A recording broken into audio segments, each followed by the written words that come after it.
Hello, and welcome to Read Aloud 3, where it's you, me, and the Trinity.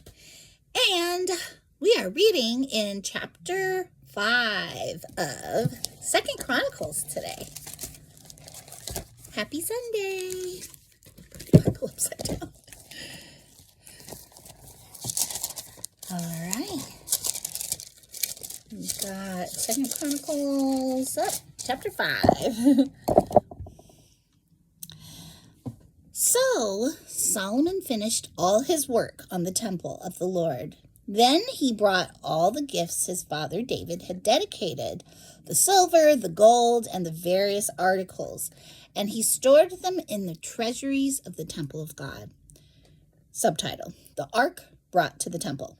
Solomon then summoned to Jerusalem the elders of Israel and all the heads of tribes, the leaders of the ancestral families of Israel.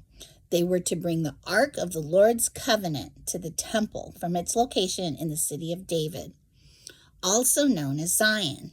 So all the men of Israel assembled before the king at the annual festival of shelters, which is held in early autumn. I feel like I've heard it called like a tabernacle of tents or booths, but just another translation. Did I say tabernacle of? A festival of. When all the elders of Israel arrived, the Levites picked up the ark.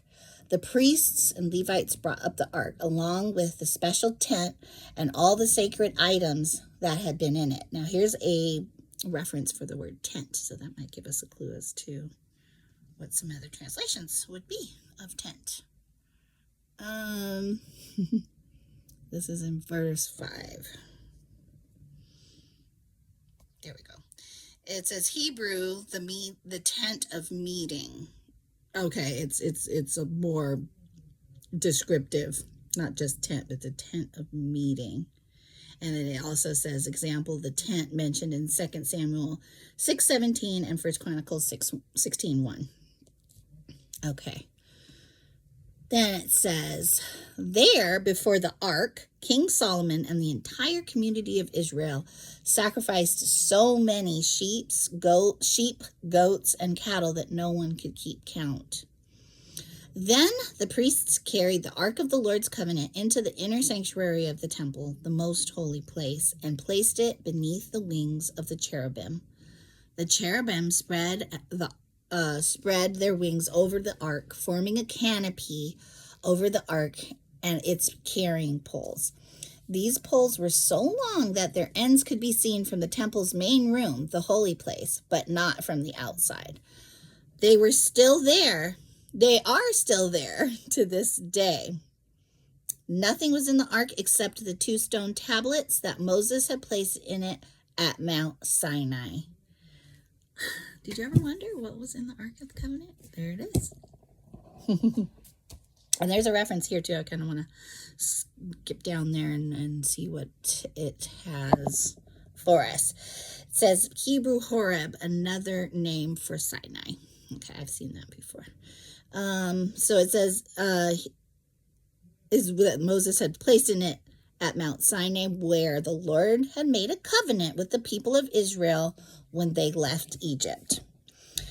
Then the priests left the holy place. All the priests who were present had purified themselves, whether or not they were on duty that day. And the Levites, who were musicians, Asaph, Heman, that's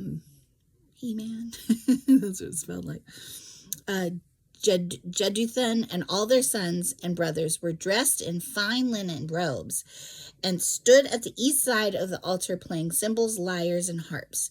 They were joined by 120 priests who were playing trumpets. The trumpeters and singers performed together in unison to praise and give thanks to the Lord.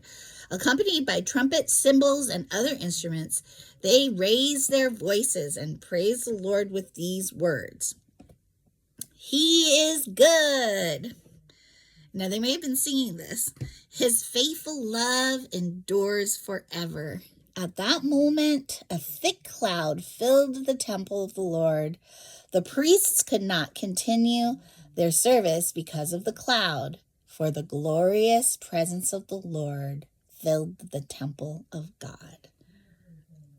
That is beautiful. And how apropos that we are reading it on Sunday.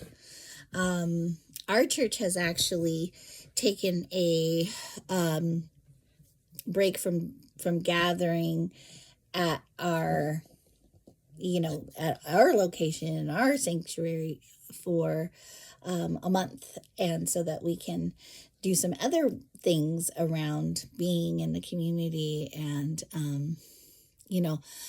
communing together in different ways. So just remember that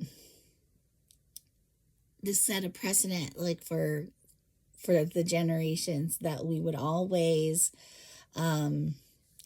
Solomon did it in a way, like, this is the first, right? He said, I want to build a house for God. And this just seemed like, to me, like the first worship service.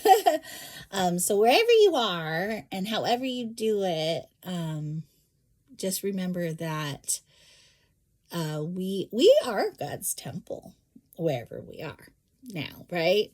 And we can bring him glory and give him praise in so many different ways, right? But we want to make sure that we lift him up and sing praise to his name, or shout praise to his name, just in our hearts, just acting out and reverencing him, because he is truly good, and we want to make sure to make it known. Okay, until next time.